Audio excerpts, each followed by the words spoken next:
The fluorescent lights of Terminal C hummed their eternal song as Chen adjusted her security badge for the 100th time that morning.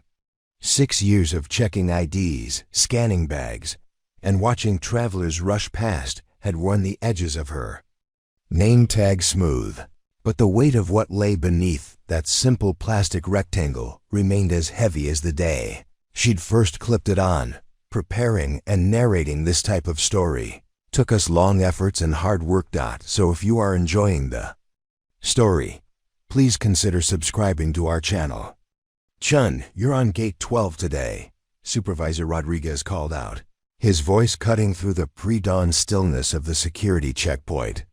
Maya nodded, gathering her equipment with the same methodical precision that had once guided her through pre-flight checks at 30,000 feet. The irony wasn't lost on her. She who had once commanded the most advanced fighter jet in the world now stood guard as others boarded commercial flights to destinations she could have reached in a fraction of the time. The morning rush was beginning. Business travelers clutched their coffee cups like lifelines. Families juggled strollers and carry-ons, and somewhere in the mix, a retired Air Force colonel named Patricia Williams was about to change everything Maya thought she knew about hiding. In plain sight, Maya's hands moved with practiced efficiency as she processed passenger after passenger. Driver's license, boarding pass, quick scan for inconsistencies, waved them through. It was a rhythm she'd perfected, one that kept her mind occupied and her past buried. But muscle memory was a dangerous thing, especially when it had been carved deep by years of training that civilian life couldn't quite erase. "Next," she called, and Colonel Williams stepped forward. The woman was in her 60s, silver hair pulled back in a regulation-perfect bun, despite being in civilian clothes. She moved with the bearing Maya recognized immediately, shoulders back. Eyes alert, every step deliberate. Military, definitely military. Maya's trained eye caught the details others missed. The way Williams checked her 6 o'clock position out of habit, the slight pause before reaching for her ID, the unconscious straightening of posture when approaching authority. "Good morning," Williams said, extending her documents with a crisp efficiency that made Maya's chest tighten. "Morning," Maya replied, taking the ID and boarding pass. Patricia Williams, destination San Diego. The license showed an address in Colorado Springs, Colorado. Springs, where NORAD lived, where the Air Force Academy cast its long shadow, where Maya herself had once called home. As Maya scanned the documents, Williams' eyes traveled over her name tag, then up to her face. There was something there, a flicker of recognition that made Maya's pulse quicken. Not recognition of her face, Maya was certain they'd never met, but something else.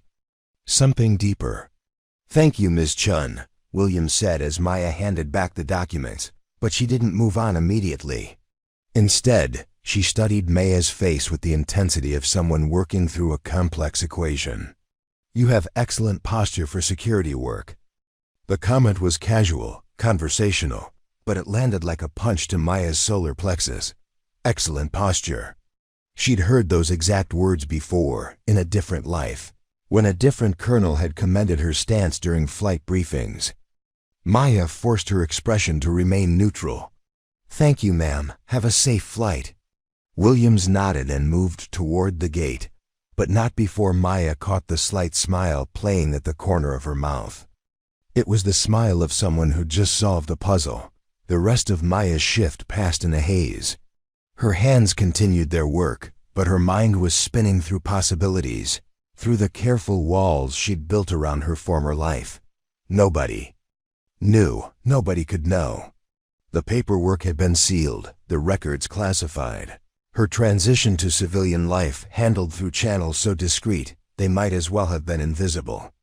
She was just Maya Chen, security guard, former retail worker before that.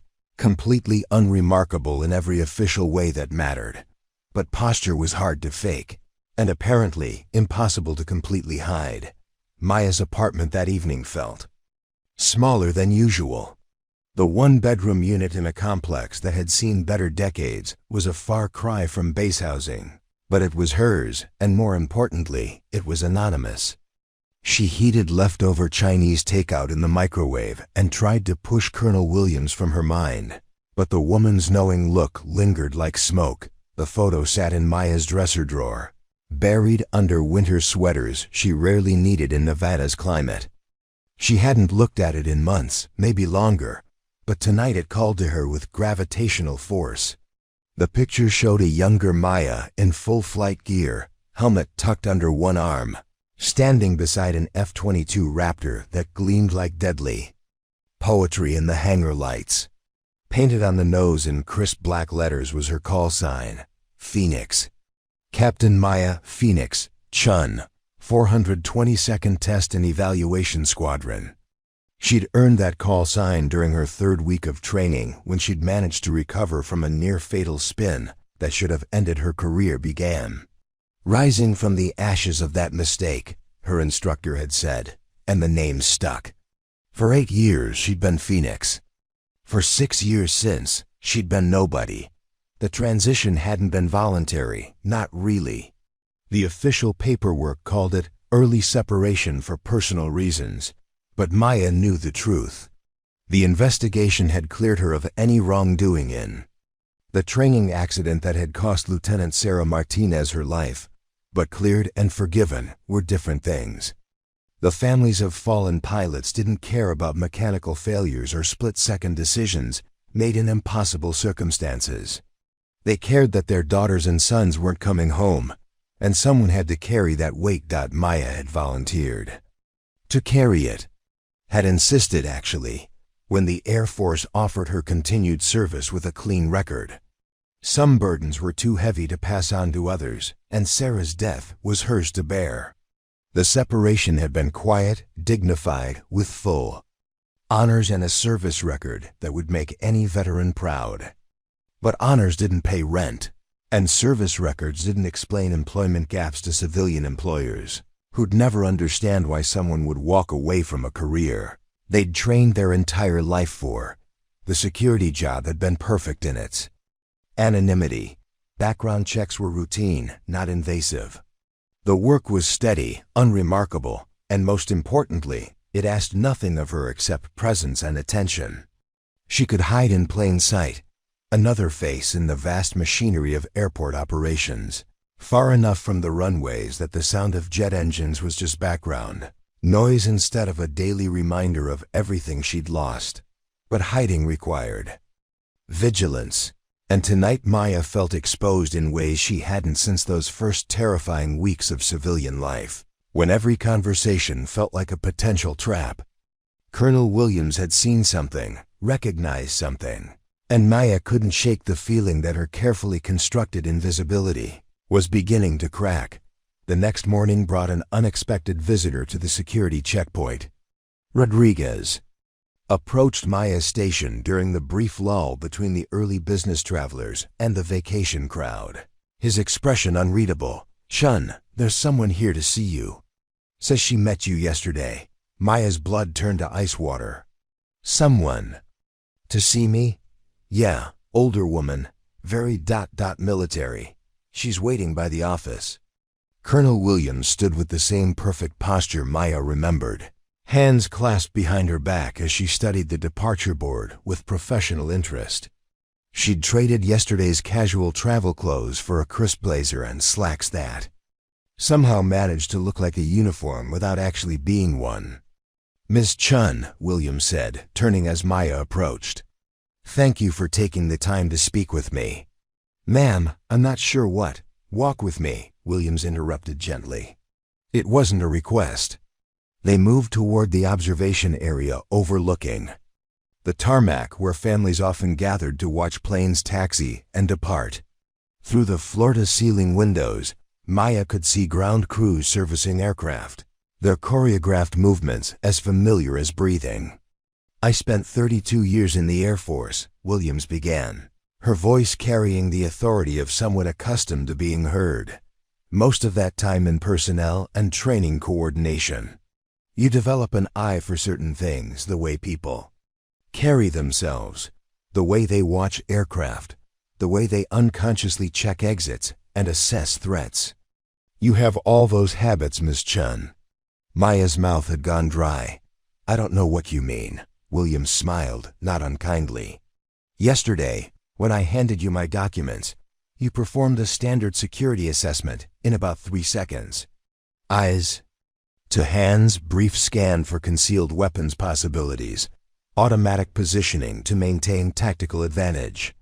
It was textbook, and it was absolutely unconscious on your part. They stood in silence for a moment, watching a Southwest 737 push back from the gate. Maya felt the familiar tug in her chest as the aircraft turned toward the runway, engines spooling up for departure. More than that, Williams continued, you called me ma'am with the specific inflection used when addressing senior officers. Not the casual politeness of customer service, but the automatic respect drilled into military personnel. And your posture, Williams paused, studying Maya's reflection in the window. I've seen that exact stance in briefing rooms from Langley to Peterson. You're not just former military, Miss Chen, you're former Air Force. And based on the way you watch these planes, I'd say you were a pilot. The words hung in the air between them like a challenge. Maya could deny it, should deny it, but looking at Colonel Williams' reflection, she saw not interrogation but understanding. This woman knew what it meant to serve, to carry responsibility, and perhaps more importantly, to carry loss. Why does it matter? Maya asked finally. Because, Williams said, turning to face her directly, hiding that kind of training and experience behind a security badge is like using a Stradivarius to hammer nails. It works, but it's a waste of something precious. Before Maya could respond, Williams reached into her blazer pocket and withdrew a business card.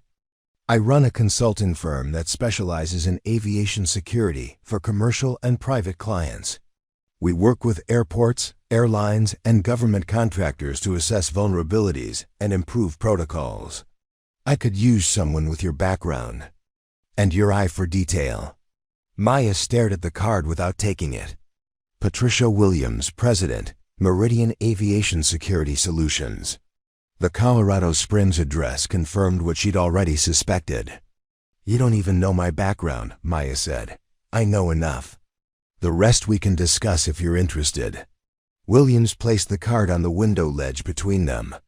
I'll be in Las Vegas for 3 more days, staying at the Marriott downtown. Room 847. If you decide you'd like to talk, call the front desk. As Williams walked away, Maya remained at the window, watching planes taxi toward runways that stretched into desert heat shimmer.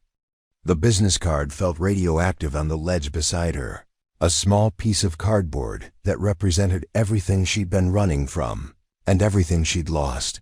The afternoon shift brought its usual challenges, a delayed flight that had passengers on edge, a family with more luggage than organization, and the persistent feeling that her world was shifting beneath her feet.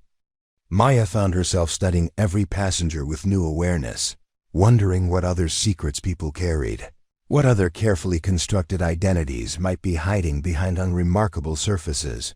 During her break, she called her friend Jennifer, one of the few people from her Air Force days who'd maintained contact during Maya's transition to civilian life. Jennifer had left the service as well, though under very different circumstances, and now worked as a commercial pilot for a regional airline. Maya, God, it's been months. How are you holding up in the desert? I'm fine, Jen. Listen, I need to ask you something hypothetical. Maya paced the small employee break room, phone pressed against her ear. If someone from your past military past found you in your civilian job, what would you do? There was a pause on the line. That's a very specific hypothetical. Did someone find you? Maybe, I don't know. A retired colonel recognized something. About me yesterday. Military bearing, she called it. And this is bad because ... Maya sank into one of the plastic chairs that had seen better decades. Because I left that life for a reason, Jen. because I can't go back to being the person I was before Sarah died. Maya. Jennifer's voice softened with the patience of someone who'd had this conversation before. You didn't kill Sarah. The investigation was clear mechanical failure, nothing you could have controlled or prevented. Tell that to her parents. Her parents were grieving. People say things when they're in pain that they don't mean. But Maya remembered the look in Sarah's mother's eyes at the funeral, the way she'd turned away when Maya approached the receiving line. Some truths didn't need words to cut deep. This colonel, Jennifer continued, what did she want? Maya described the encounter, Williams' offer, the business card that was still sitting in her locker like unexploded ordnance. As she talked, she could hear Jennifer thinking through the implications. It sounds like she's offering you a chance to use your skills again without going back to active duty. That's not necessarily a bad thing. It's not that simple. Isn't it, Maya? You've been punishing yourself for 6 years for something that wasn't your fault. Maybe it's time to consider that hiding your light under a bushel isn't actually honoring Sarah's memory. It's just another way of letting the accident define you. After the call ended, Maya sat in the break room's fluorescent silence, turning Jennifer's words over in her mind. She'd never thought of her self-imposed exile as dishonoring Sarah's memory, but the suggestion lodged itself in her thoughts like a splinter. The rest of her shift passed without incident, but Maya found herself watching the departure boards with new attention, noting security protocols she would have missed before, automatically assessing vulnerabilities in passenger flow and checkpoint procedures. It was muscle memory asserting itself, professional instincts that 6 years of dormancy hadn't managed to kill. That evening, Maya drove past the Marriott downtown instead of heading directly home. She didn't stop, didn't park, just drove slowly past the hotel entrance while wrestling with possibilities she'd convinced herself were closed forever. Colonel Williams' offer represented more than just employment. It was an invitation to step back into a world where her training and experience mattered, where the careful attention to detail that had kept her alive at Mach 2.2 might serve a purpose beyond checking boarding passes. But it also meant exposure, meant admitting to a professional identity she'd spent 6 years trying to forget. It meant risking questions about why she'd left, explanations about Sarah, conversations about a past that felt simultaneously like yesterday and another lifetime. Maya parked in her apartment complex and sat in the growing darkness, watching other residents return from their own days of anonymous civilian work. A mother carried groceries while her toddler ran ahead toward their front door. An elderly man walked his small dog along the sidewalk's cracked concrete. Normal people living normal lives, unburdened by the weight of extraordinary training and impossible decisions. For 6 years, Maya had told herself she wanted to be one of them. But sitting in her car with Colonel Williams' business card, burning a hole in her pocket, she wondered if she'd been lying to herself about what she actually needed to heal. The sound of a commercial aircraft passing overhead drew her attention. Skyward, its navigation lights blinking against the desert stars. Somewhere in that cockpit, pilots were making hundreds of small decisions that would safely deliver their passengers to destinations across the country. They carried responsibility for lives, trusted their training, accepted the weight of that trust without letting it crush them. Maya had once been one of them. The question Colonel Williams had forced her to confront was whether she could find a way to be one of them again, in whatever form that might take. Maya's alarm clock had been ringing at 4:30 a.m. for 6 years, but this morning felt different.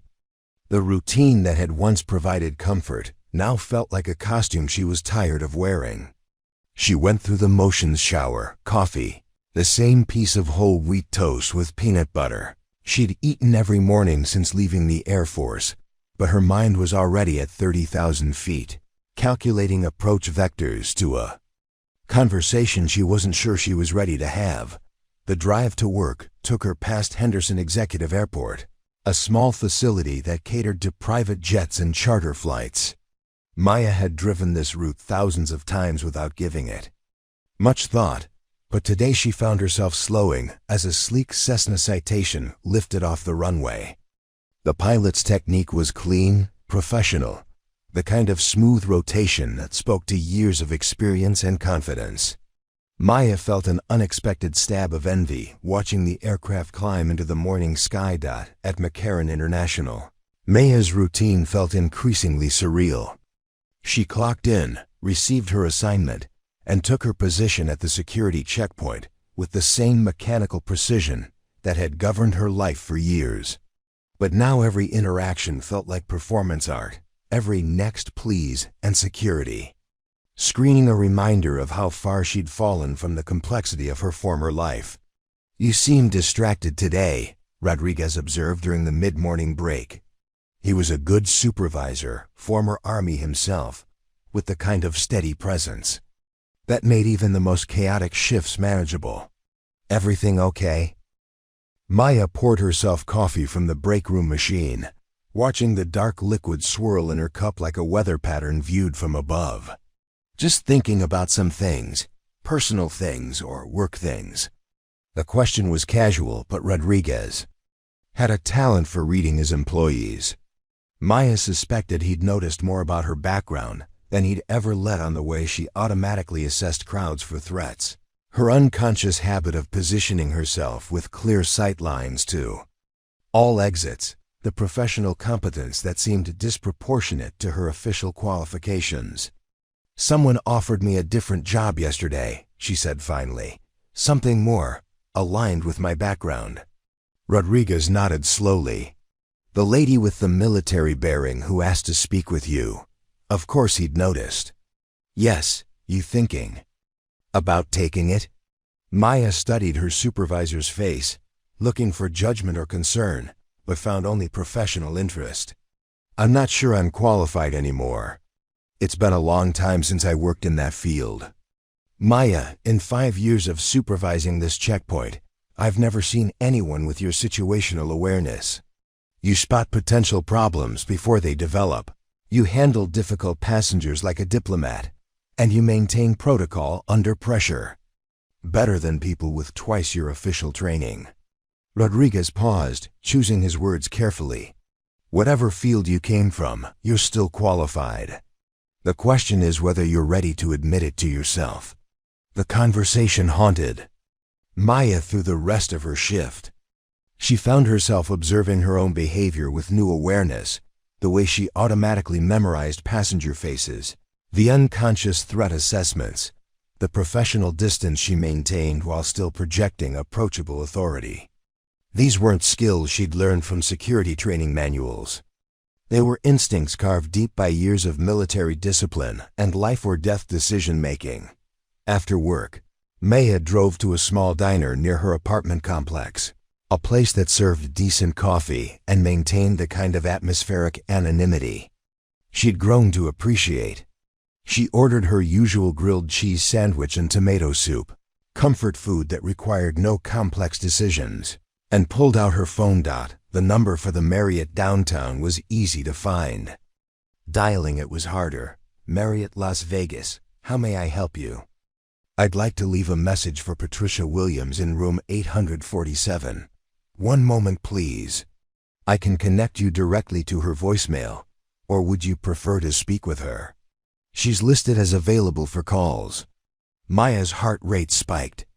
She'd expected voicemail, had prepared a careful message that would buy her more time to think. Could you connect me to her room, please?" The phone rang twice before Colonel Williams' crisp voice answered. "Patricia Williams."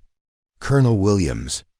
This is Maya Chen, from the airport yesterday. Miss Chen, I was hoping you'd call. I trust you've had time to consider my offer?" Maya stared at her untouched sandwich, gathering courage. "I have some questions." "Of course. Would you prefer to discuss this over the phone or in person?" "I'm free this evening if you'd like to meet." The suggestion of a face-to-face meeting sent Maya's anxiety into overdrive, but she recognized the professional courtesy Williams was offering. Complex conversations deserve the nuance of in-person communication. "In person would be fine. Where would you suggest?" There's a quiet restaurant on the top floor of the Marriott, excellent views of the city. Shall we say 7 o'clock? 2 hours later, Maya found herself in an elevator climbing toward a conversation that could reshape her carefully ordered existence.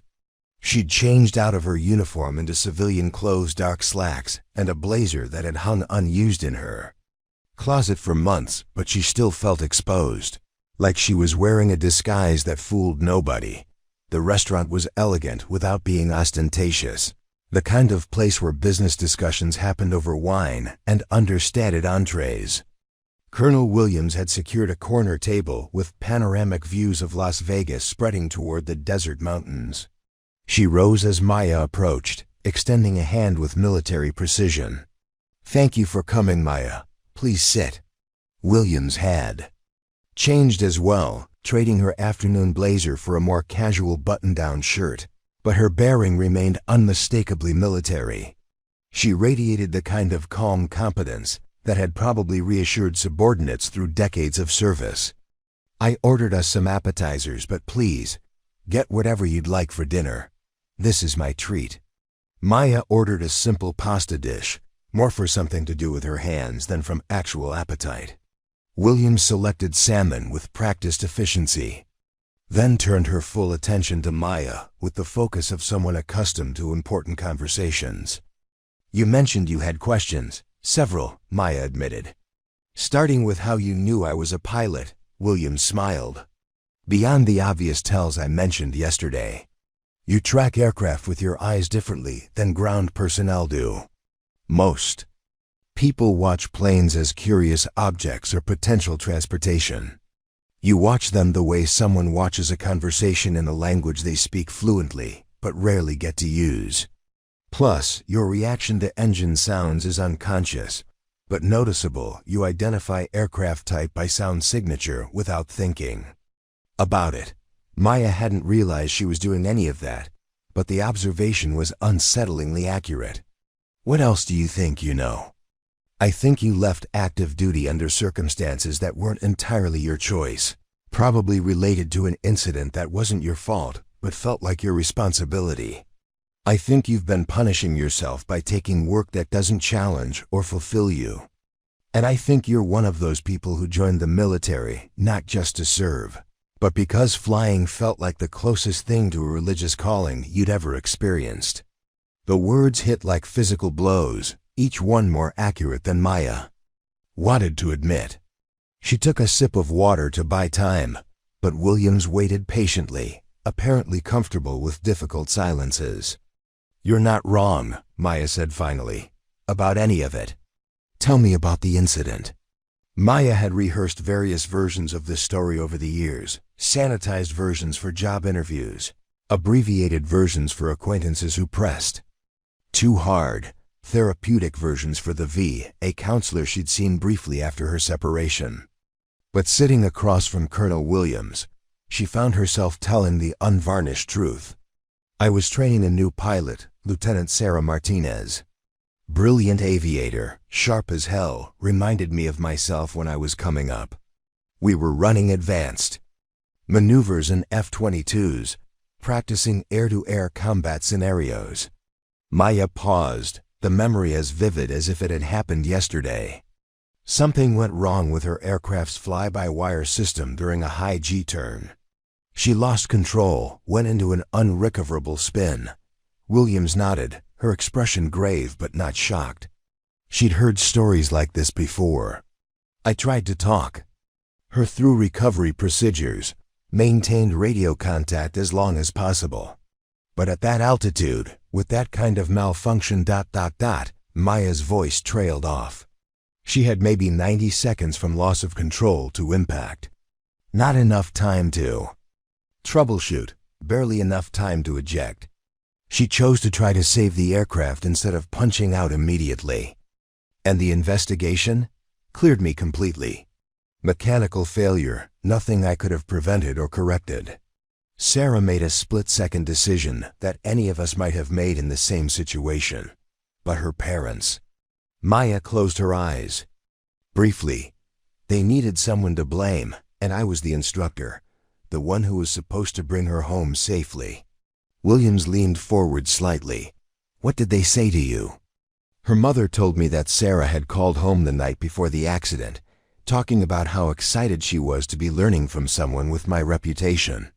Said Sarah trusted me completely, looked up to me. Maya's voice became steady, clinical. The tone she'd perfected for retelling this story without falling apart. Then she looked me in the eye and said, "My daughter died believing in you, and you failed her." The restaurant buzzed with quiet conversation around them. The normal sounds of people enjoying evening meals and casual business discussions. Williams absorbed Maya's story without comment, her professional composure intact, but her eyes reflecting genuine understanding. "So you left." "So I left. The Air Force offered to transfer me, offered continued service with full support for career advancement. But I couldn't imagine climbing back into a cockpit. Couldn't imagine training another young pilot who might look at me with Sarah's trust." Maya managed a bitter smile. "Easier to disappear, to find work that didn't require anyone to depend on me for their lives. And for 6 years, you've been convinced that was the right choice." It wasn't exactly a question, but Maya answered anyway, "Yes." Williams signaled the waiter for another glass of wine, taking her time to formulate her response. When she spoke, her voice carried the authority of someone who'd seen enough military careers to understand their complexities. "Maya, I've reviewed hundreds of accident reports during my career, been involved in dozens of investigations, and overseen the aftermath of more training incidents than I care to count. What happened to Lieutenant Martinez was a tragedy, but it wasn't a failure of instruction or judgment. It was the kind of mechanical failure that every pilot trains for, but prays they'll never encounter. Knowing that intellectually and feeling it emotionally are different things." "Absolutely. But let me ask you this. Do you think Sarah Martinez would want her death to end your career? Would she want her accident to prevent you from using your skills to potentially save other lives?" The question hung in the air like a challenge. Maya had spent 6 years avoiding that exact thought, but hearing it articulated so directly forced her to confront the possibility that her self-imposed exile might be dishonoring Sarah's memory rather than respecting it. "I don't know," Maya admitted. "I think you do know. I think you've known for a while, but admitting it would require forgiving yourself, and that feels impossible right now." Williams leaned back in her chair, her expression softening slightly. "Let me tell you about my company, about what we do, and then you can decide whether it's worth considering a different kind of service." For the next hour, Williams outlined Meridian Aviation Security Solutions with the thoroughness of someone presenting a mission briefing. The company specialized in comprehensive security assessments for aviation facilities, from major commercial airports to private corporate hangars. They evaluated everything from physical security protocols to cyber vulnerabilities, personnel screening procedures to emergency response capabilities. We work with clients ranging from municipal airport authorities to Fortune 500 companies with corporate flight departments. The work requires understanding both the technical aspects of aviation operations and the human factors that create security vulnerabilities. We need people who can think like pilots, like air traffic controllers, like maintenance technicians who understand the industry from the inside out. And you think I'd be good at that? I think you'd be exceptional at it. Your military background gives you credibility with clients. Your flight experience helps you identify vulnerabilities others might miss. And your attention to detail is obvious even in a completely unrelated job." Williams paused. "Plus, you have something many consultants lack: humility born from understanding that even the best training and procedures can't prevent every possible failure." Maya found herself leaning forward, engaged despite her reservations. What would the work actually involve? Site assessments, interviews with personnel, review of policies and procedures, identification of gaps or weaknesses, development of improvement recommendations. Some travel, some report writing, some client presentations. The variety keeps it interesting. And you're based in Colorado Springs. Home office is there, yes, but most of our consultants work remotely and travel to client sites. You could stay in Las Vegas if you preferred, though we do have excellent opportunities for advancement at the home office. Colorado Springs, where Maya had spent the happiest years of her life, where every street corner held memories of a younger self. Who'd believed she was invincible? The thought of returning was both appealing and terrifying. I'd need time to think about this, of course. But let me ask you one more question before you decide. Williams fixed Maya with a direct stare. What are you afraid of? The question was simple, but its implications were complex. Maya had spent 6 years telling herself she was protecting others by removing herself from positions of responsibility. But Williams was suggesting something different, that fear, not nobility, might be driving her choices. I'm afraid of failing someone else the way I failed Sarah. But you didn't fail Sarah. The aircraft failed Sarah. Your training was sound. Your instruction was appropriate. Your response to the emergency was textbook correct. The only person who's been failing anyone for the past 6 years is you failing yourself by refusing to use gifts that could benefit others. Maya felt something crack inside her chest. A careful wall that had taken years to build beginning to show hairline fractures. It's not that simple. It never is. But complexity doesn't excuse paralysis. Williams reached into her purse and withdrew a folder, sliding it across the table. This is a sample assessment we completed last year for a regional airport in California.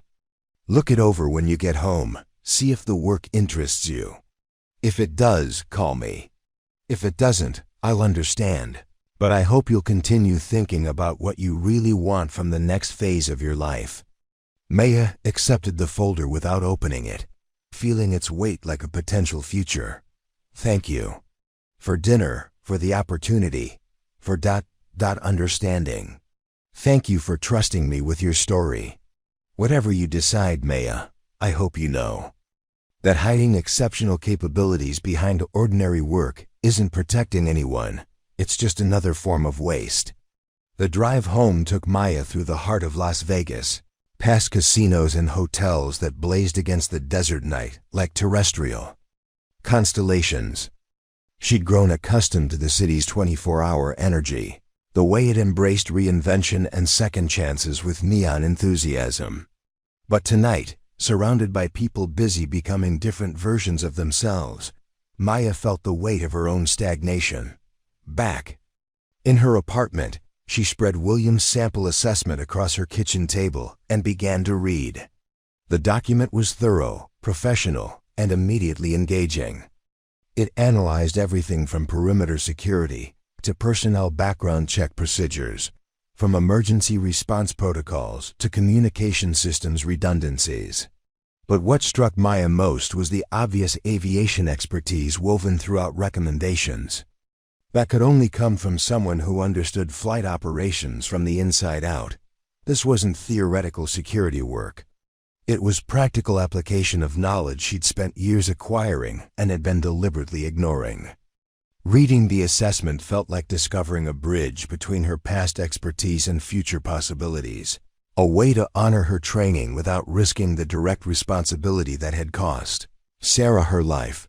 Maya made herself a cup of tea and settled into her reading chair, but her attention kept wandering to the photograph still hidden in her dresser drawer. She hadn't looked at it since the night Colonel Williams first appeared at her checkpoint, but tonight it called to her with magnetic insistence. The photo showed her younger self in full flight gear, standing beside the F-22 that had been both her greatest achievement and the source of her deepest regret. But looking at it now, Maya tried to see what Williams might have seen, not a failure hiding from responsibility, but a trained professional who'd allowed one tragedy to eclipse years of successful service. Captain Maya Phoenix Chen had been good at her job. Exceptional, according to her performance reviews. She'd successfully trained dozens of pilots, many of whom were still serving with distinction. The accident that claimed Sarah's life had been investigated by the best minds in aviation safety, and every analysis reached the same conclusion: mechanical failure, unpreventable, nobody's fault. Maya had accepted that conclusion intellectually, but never emotionally. She'd been so focused on the one student she couldn't save that she'd forgotten all, the ones she had successfully trained and returned safely to their families. In her determination to honor Sarah's memory through self-punishment, she'd dishonored the memory of her own achievements and the potential for future service. The realization was both liberating and terrifying. If she accepted Williams' offer, she'd be stepping back into a world where her judgment mattered, where people depended on her expertise, where the consequences of mistakes could be measured in lives rather than inconvenience. But she'd also be acknowledging that 6 years of self-imposed exile might have been a mistake, a way of avoiding growth rather than processing grief. Maya returned to the assessment report, reading it with new attention to detail. The recommendations were sound, the analysis thorough, the writing clear and authoritative.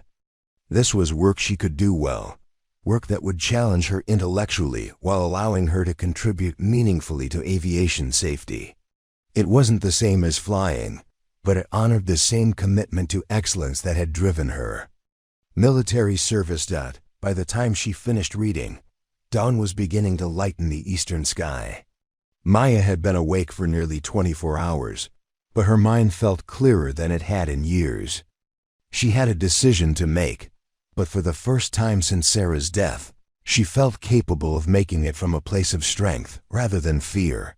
The business card Colonel Williams had left at the airport checkpoint was still in Maya's locker at work. Tomorrow, today, actually she would retrieve it and place a phone call that might change everything. But first, she needed to sleep, to let her subconscious process everything that had happened in the past 48 hours.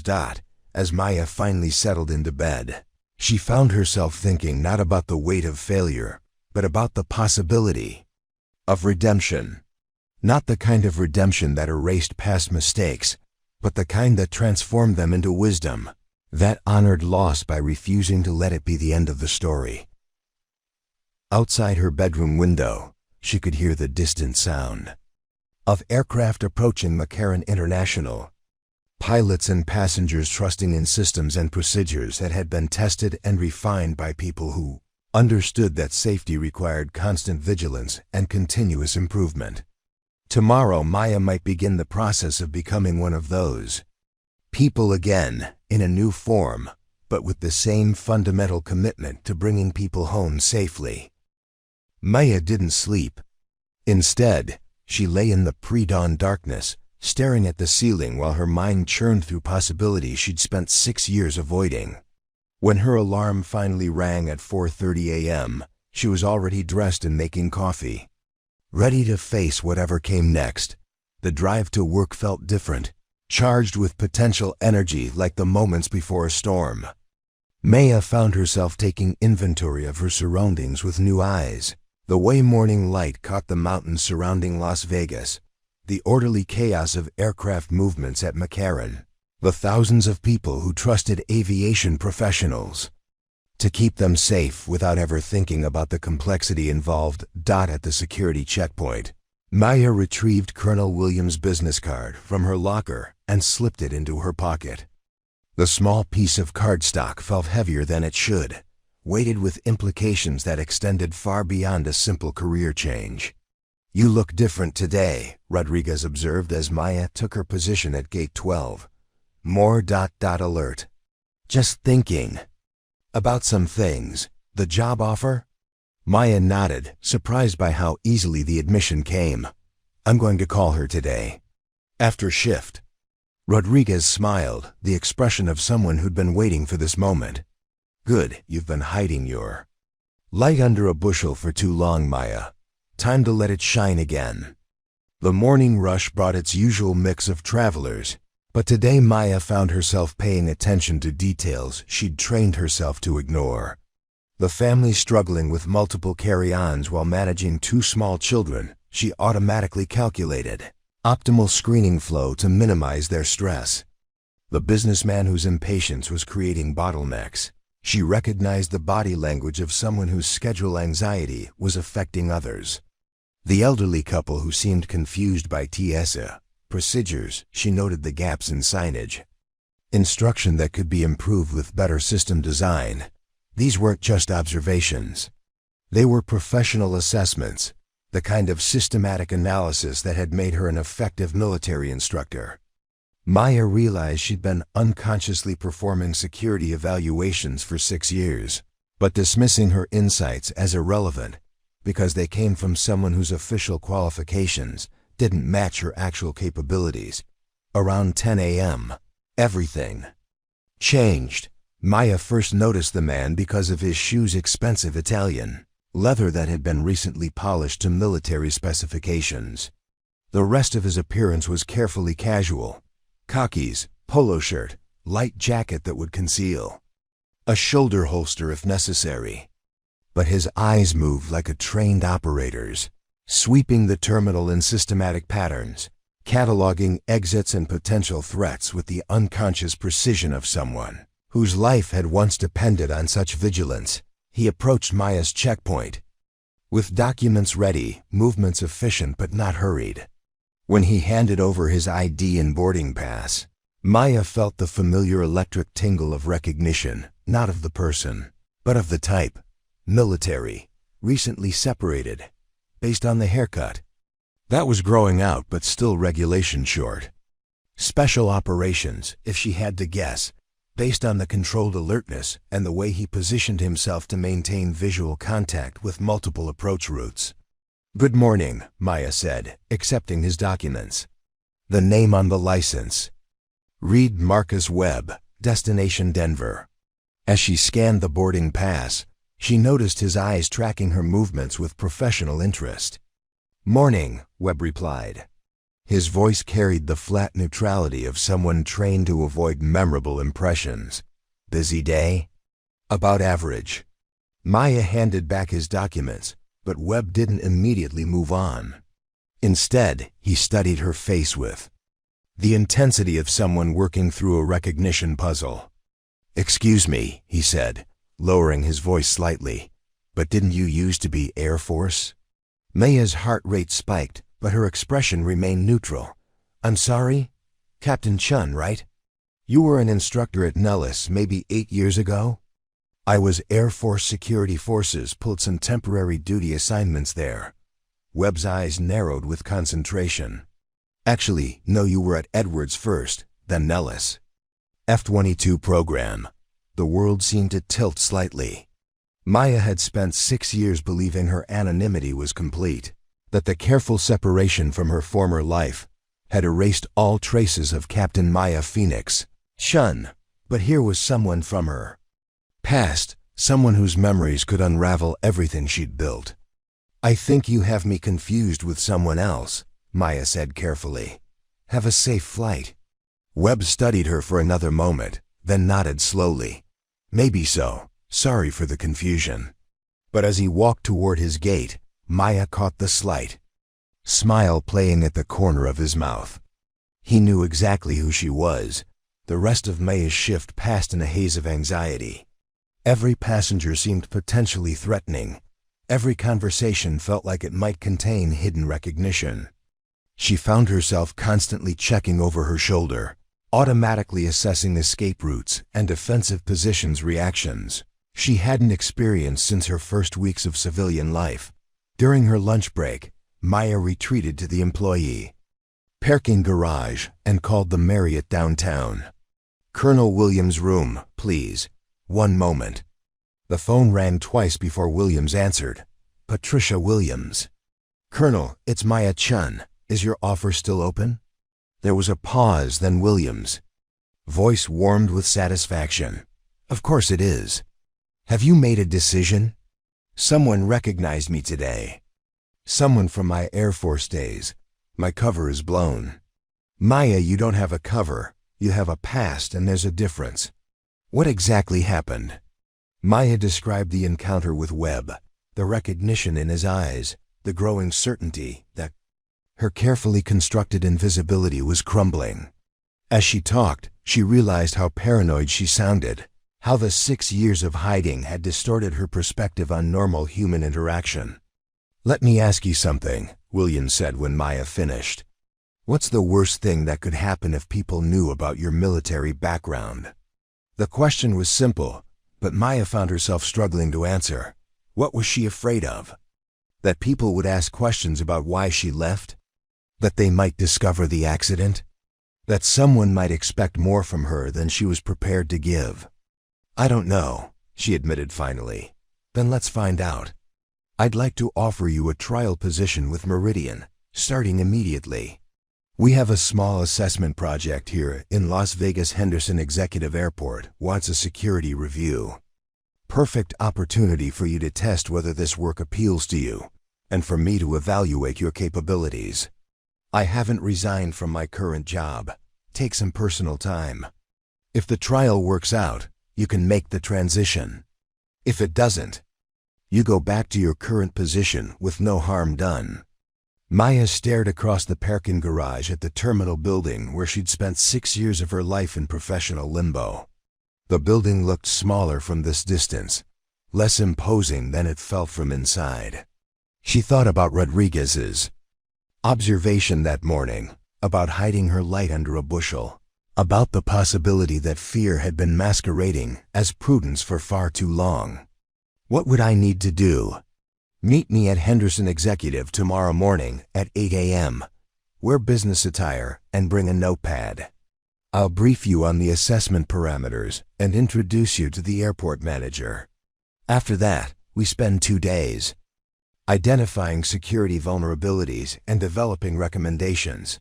And if someone asks about my qualifications, you tell them the truth, that you're a former Air Force pilot with expertise in aviation operations and security protocols.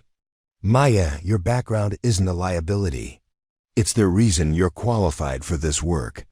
After ending the call, Maya sat in her car for another 20 minutes, processing the magnitude of what she'd just committed to. Tomorrow she would step back into professional aviation environment for the first time since her separation. She would be introduced as someone whose opinion mattered, whose expertise was valuable, whose judgment could be trusted. The prospect was both exhilarating and terrifying. That evening, Maya called in sick for the next 2 days, the first personal time she'd taken in over a year. She spent the evening researching Henderson Executive Airport online, familiarizing herself with its layout, operations, and recent news.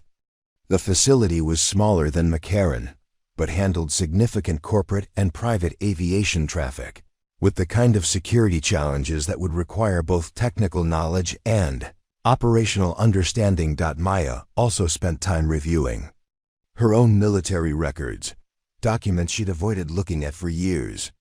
Her performance evaluations painted a picture of an exceptional officer, consistently rated among the top 5% of her peer group, praised for technical proficiency, leadership potential, and what one supervisor called intuitive understanding of complex systems integration. Reading these assessments, Maya tried to reconcile them with her self-image as someone who'd failed when it mattered most. The contradiction was stark enough to be jarring. Captain Maya Chen had been highly successful by any objective measure, respected by superiors and peers, trusted with significant responsibilities. The woman who'd spent 6 years checking boarding passes at McCarran had convinced herself she was protecting the world from her incompetence. But the evidence suggested something different, that she'd been protecting herself from the possibility of future loss by refusing to engage with meaningful work. Maya pulled out the photograph one more time, studying her younger self's expression. The woman in the flight gear looked confident, purposeful, alive in ways that civilian Maya had forgotten were possible. She'd been standing next to a machine worth over $150 million, trusted with technology that represented the pinnacle of human engineering achievement, responsible for training others to master systems that most people couldn't even comprehend. That woman deserved better than 6 years of self-imposed exile. The next morning, Maya, dressed in her one good business suit, navy blue, purchased for job interviews she'd never expected to need again, and drove to Henderson Executive Airport. The facility was smaller and more intimate than McCarran, with the kind of personalized service that catered to corporate clients and private aircraft owners. The control tower rose against the desert sky like a modern lighthouse, and Maya felt an unexpected surge of familiarity seeing aircraft operations from this perspective again. Colonel Williams was waiting in the terminal, looking every inch the professional consultant in her crisp blazer and tablet computer. She smiled when she saw Maya approach. Perfect timing. Maya Chen, I'd like you to meet Tom Harrison, Henderson Executive's airport manager. Harrison was a man in his 50s with the kind of weathered competence that came from decades in aviation operations. His handshake was firm, his eyes assessing, but friendly.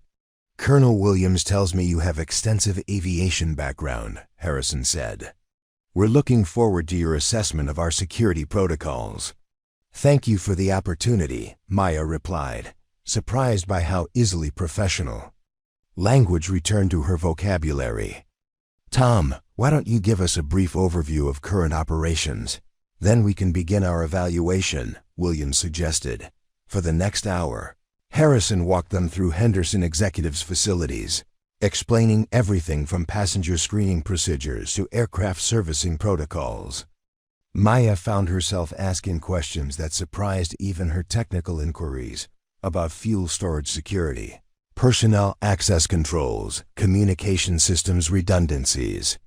The knowledge was still there, dormant but intact, waiting for an appropriate outlet. You clearly know aviation operations, Harrison observed after Maya asked particularly insightful question about ground crew background check procedures. What's your background? Maya glanced at Colonel Williams, who nodded encouragingly. I'm former Air Force, spent 8 years as a pilot and instructor. Preparing and narrating this type of story took us long efforts and hard work. So if you are enjoying the story, please consider subscribing to our channel. F-22s, if I'm not mistaken, Williams added smoothly. Maya has extensive experience with advanced aircraft systems and training protocols. Harrison's eyebrows rose with genuine interest. Impressive. We don't get many former Raptor pilots in the consulting world. What brought you to security work? The question Maya had been dreading turned out to be easier than expected. I wanted to apply my aviation knowledge in ways that could help improve industry safety and security standards. It wasn't the whole truth, but it wasn't a lie either. Harrison seemed satisfied with the explanation, and they continued their tour without further personal inquiries. Over the next 6 hours, Maya threw herself into the assessment with intensity that surprised everyone, including herself. She reviewed emergency response procedures, analyzed personnel screening protocols, evaluated physical security measures, and identified dozens of potential vulnerabilities that less experienced consultants might have missed. Her military training provided a framework for systematic analysis, while her flight experience offered insights into operational realities that purely theoretical security assessments often overlooked. Your fuel storage area has inadequate perimeter monitoring, Maya told Harrison as they concluded their facility review. Someone with knowledge of aviation operations could potentially access fuel supplies without triggering current alarm systems. How? So, Maya explained the specific vulnerabilities she'd identified, the access routes that weren't properly secured, the technological gaps that created opportunities for sabotage or theft.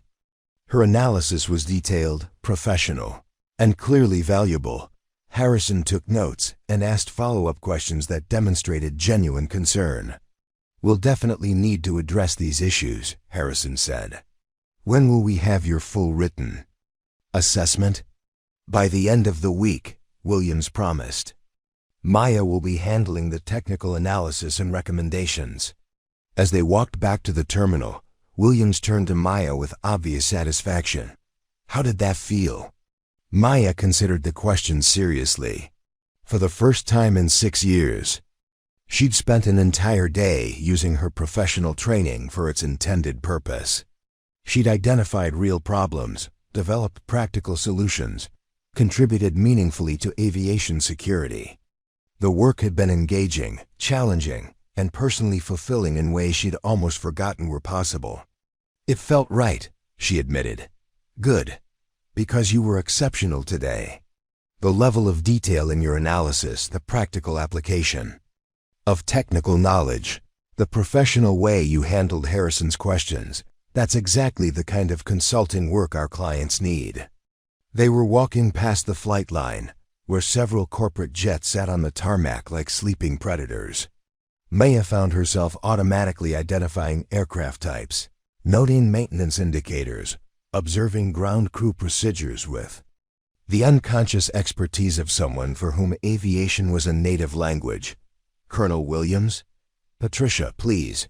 Patricia. The work today was satisfying, but I need to be honest about something. The reason I left the Air Force wasn't entirely voluntary. There was an accident, a training incident that resulted in a fatality. The investigation cleared me, but I've spent 6 years believing I was responsible. Williams stopped walking and turned to face Maya directly. And now? Now I'm starting to wonder if I've been hiding from responsibility instead of accepting it. If the best way to honor someone's death isn't self-punishment, but using whatever skills I have to prevent similar tragedies. Williams nodded slowly. That sounds like wisdom, not rationalization. Maybe, but I need you to know that if I take this position, I'm not the same person I was 8 years ago. The confidence, the certainty, some of that is gone. I'm more cautious now, more aware of how quickly things can go wrong. Maya, those aren't weaknesses. In the consulting business, healthy caution and awareness of potential failure modes are invaluable qualities. The clients who scare me most are the ones who think they have nothing to learn. As they reached their cars, Williams handed Maya a folder containing Henderson Executive's current security documentation. Take this home, review it tonight. Write up your assessment and recommendations. If the work feels right, we'll discuss a formal offer. If not, you'll have learned something valuable about yourself. That evening, Maya spread Harrison's documents across her kitchen table and began writing her first professional aviation report in 6 years. The analysis flowed naturally, technical knowledge combining with operational insights to create recommendations that were both practical and comprehensive. She wrote about communication protocols, personnel security, emergency response procedures, and physical plant vulnerabilities with the authority of someone who understood aviation from multiple perspectives. But more than that, she wrote with purpose. Each recommendation was crafted to prevent specific types of security failures, each suggestion designed to protect the people who worked at Henderson Executive and the passengers who trusted them. This wasn't abstract consulting work, it was practical application of hard-won expertise in service of aviation safety. As Maya worked late into the night, she realized she was no longer running from her past. She was building on it, transforming years of training and experience into something new but fundamentally continuous with who she'd always been. Captain Maya Phoenix Chen had been grounded by tragedy, but Maya Chen, aviation security consultant, might find ways to fly again. The business card Colonel Williams Patricia had left at the airport was still tucked in Maya's wallet, but it no longer felt like an invitation to danger. Instead, it felt like a bridge between the person she'd been and the person she might become, someone who honored past loss by refusing to let it define future possibilities. By 3 a.m., Maya had completed a 15-page assessment that represented her return to professional aviation work. Reading through her recommendations one final time, she felt something she hadn't experienced in years: professional pride tempered by appropriate humility, confidence balanced with respect for complexity. And most importantly, the satisfaction that came from work that mattered. Maya stared across the coffee shop, trying to process information that changed everything she thought she knew about the worst day of her life. Sarah hadn't died because of mechanical failure or instructor error or bad luck. She died because someone had used her as a test subject for military technology. The families, Maya said finally. Sarah's parents. Do they know? Webb's expression darkened. The families were briefed on the real cause of death, but only after signing non-disclosure agreements that prevented them from discussing the information publicly. They know their children were murdered, but they can't talk about it. And Sarah's mother? The things she said to me at the funeral. Mrs. Martinez was briefing us on what information had been compartmentalized. She knew her daughter had been killed deliberately, but she couldn't reveal that information without violating national security protocols. So she focused her anger on the official explanation: instructor error, pilot judgment, training inadequacy. Maya closed her eyes, remembering the pain in Mrs. Martinez's voice, the accusation in her eyes, the weight of blame that had driven Maya from military service. She was protecting classified information while grieving her daughter's murder. Yes, and probably hoping that her anger would motivate you to investigate further, to ask questions that might lead to unofficial disclosure of the truth. But I didn't investigate. I accepted the guilt and left. Which is exactly what the people responsible were counting on. Individual instructors and pilots accepting personal responsibility for systemic sabotage, never recognizing the pattern. That connected multiple incidents across different bases and training programs. Webb pulled out a tablet and showed Maya a map dotted with colored pins. 7 accidents, 6 different Air Force facilities, 18 months of field testing. The contractor was developing electronic warfare capabilities for eventual sale to hostile foreign governments.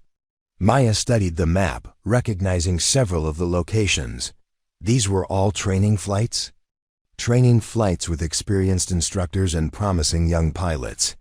The perfect laboratory for testing technology designed to compromise U.S. air superiority.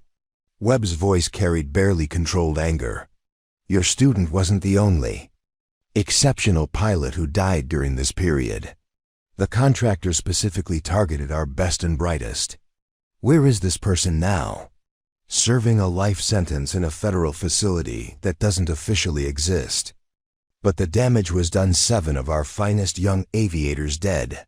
Their instructors scattered to the winds, carrying guilt for murders they didn't commit. Maya felt a surge of rage so intense it made her vision blur. Someone had murdered Sarah, had used her death to test weapons technology, and had allowed Maya to spend 6 years believing herself responsible for the tragedy. The psychological manipulation was as cruel as the original crime. Why are you telling me this now? Because the classification restrictions have been partially lifted, and because the task force has been authorized to contact the instructors who were affected by these incidents. We've been tracking down people like you for the past 6 months, trying to provide closure and clear records that were contaminated by deliberate sabotage. Webb reached into his jacket and withdrew an official-looking document. This is a letter from the Department of Defense, officially acknowledging that Lieutenant Sarah Martinez died as a result of enemy action during the testing of hostile technology. It clears you of any responsibility for her death and restores your service record to reflect the truth of what happened. Maya accepted the document with trembling hands. The official seal looked authentic, the language carried appropriate bureaucratic weight, and the signature belonged to someone whose authority she recognized from her military days. More than that, Webb continued, the Air Force would like to offer you the opportunity to return to active duty with full restoration of rank and position. Your experience as both a pilot and instructor, combined with your current work in aviation security, makes you uniquely qualified for a new program focused on protecting military aircraft from electronic warfare threats. The offer hung in the air like a challenge to everything Maya had built over the past 6 years. Return to active duty, resume her military career, step back into the cockpit of advanced fighter aircraft with the knowledge that someone had murdered her student and allowed her to carry the blame. I need time to think about this, of course, but there's something else you should know. Webb's expression became even more serious. The technology that killed Lieutenant Martinez wasn't destroyed when we apprehended the contractor. Similar capabilities are being developed by multiple hostile nations, and we have intelligence suggesting they're planning to field test their systems against U.S. military aircraft. You mean this could happen again? It's already happening. We've identified at least 3 suspicious incidents in the past year that bear the hallmarks of electronic interference. The difference now is that we know what to look for and how to detect it, but we need people with your background to develop effective countermeasures. Maya stared at the document in her hands, feeling the weight of truth that changed everything. She thought she knew about her past and future. Sarah hadn't died because of Maya's failure as an instructor. She died because someone had used her as a test subject for military technology designed to kill American pilots.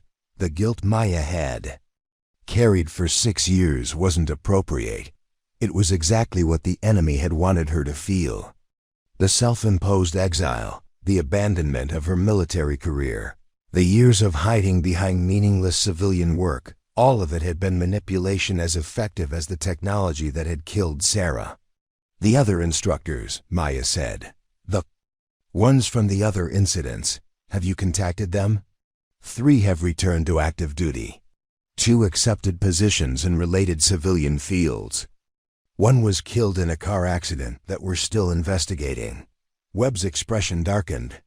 Captain Chen, the people who developed this technology didn't just murder your students. They systematically destroyed some of the Air Force's most effective instructor pilots by manipulating them into destroying themselves. The revelation was staggering in its implications. The enemy hadn't just tested their technology, they'd used its psychological impact to remove experienced instructors from service, creating a cascading effect that weakened American air power far beyond the immediate casualties. How long do I have to decide about returning to active duty? Officially, there's no time limit. Unofficially, we're hoping to have a full team assembled within the next 60 days. The threat is evolving rapidly, and we need people who understand both the technical aspects of aviation and the human factors involved in this kind of psychological warfare. Maya looked around the coffee shop at the normal people living normal lives, oblivious to the complex technological threats being developed by hostile nations. 6 weeks ago, she'd been one of them, hiding behind anonymity and routine work. Now she was being asked to step back into a world where her expertise could help prevent other young pilots from dying the way Sarah had died. Can I keep this document? It's yours, along with this. Webb handed her another folder. Complete records from the investigation, technical analysis of the interference technology, and profiles of the other incidents. Everything you need to understand what really happened to Lieutenant Martinez. Maya accepted the folder, feeling its weight like vindication and responsibility combined. Thank you for finding me, for telling me the truth, for giving me the chance to understand what really happened. Thank you for your service, Captain Chen, both past and potentially future. Webb stood to leave but paused beside the booth. One more thing. The work you've been doing with Meridian Aviation Security? Patricia Williams is former Air Force intelligence, and her company has been contracted to provide civilian expertise for the program I mentioned. Your current work is already contributing to the effort to protect American aviation from electronic warfare threats. After Webb left, Maya sat alone in the coffee shop for another hour, reading through the investigation files and trying to reconcile 6 years of false guilt with the truth of deliberate murder. The technical details were complex, but the implications were clear. Sarah had been killed by someone using her training flight as a laboratory for testing military technology. The drive back to her apartment felt different, charged with possibility and purpose in ways Maya hadn't experienced since her separation from the Air Force. She was no longer a failed instructor hiding from responsibility. She was a military officer whose student had been murdered by enemy action, whose career had been sabotaged by psychological warfare, and whose expertise was needed to prevent similar attacks in the future. That evening, Maya called Patricia Williams and arranged to meet the next morning. She had questions about Meridian's relationship with the Defense Department, about the real nature of the work she'd been doing, and about possibilities she was only beginning to understand. But first she had a phone call to make that was 6 years overdue. Mrs. Martinez answered on the third ring, her voice instantly recognizable despite the years that had passed. "Mrs. Martinez, this is Maya Chen, Captain Chen, from the Air Force. I instructed your daughter Sarah." There was a long pause, then a sharp intake of breath. "Captain Chen, I've been hoping you would call. I just learned the truth about what happened to Sarah, about why she really died. Thank God." Mrs. Martinez's voice broke with relief. "I've been carrying that secret for 6 years, wondering if you would ever find out, hoping someone would tell you it wasn't your fault. I'm so sorry. For not investigating further, for accepting the blame, for not understanding what you were really trying to tell me. You couldn't have known. They made sure of that.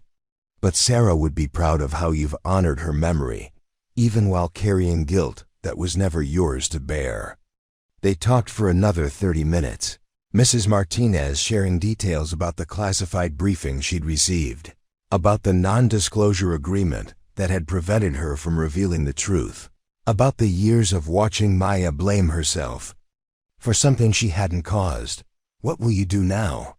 Mrs. Martinez asked as their conversation wound down. Maya looked at the military documents spread across her kitchen table, at the opportunity to return to service with full knowledge of the threats facing American aviation, at the chance to ensure that no other young pilot died the way Sarah had died. "I'm going to make sure this never happens again to anyone else's daughter." "Good. That's what Sarah would want. She believed in you, Captain Chen. She trusted you completely, and she was right to do so." After ending the call, Maya sat in the growing darkness of her apartment, feeling the weight of 6 years lifting from her shoulders. The guilt was gone, replaced by anger and determination and purpose that felt familiar after years of artificial dormancy. Captain Maya Phoenix Chen was ready to rise from the ashes once again. 6 months later, Captain Maya Phoenix Chen stood in the briefing room at Nellis Air Force Base, addressing a room full of pilots, instructors, and technical specialists who represented the most advanced electronic warfare countermeasures program in Air Force history. The silver captain's bars on her uniform felt familiar, but somehow heavier than she remembered, weighted with knowledge that had been purchased at an unacceptable price. The technology that killed Lieutenant Martinez and 6 other pilots has evolved significantly since 2018. Maya began, her voice carrying the authority of someone who hashed for 6 years. She worked security until her F-22 call sign was discovered.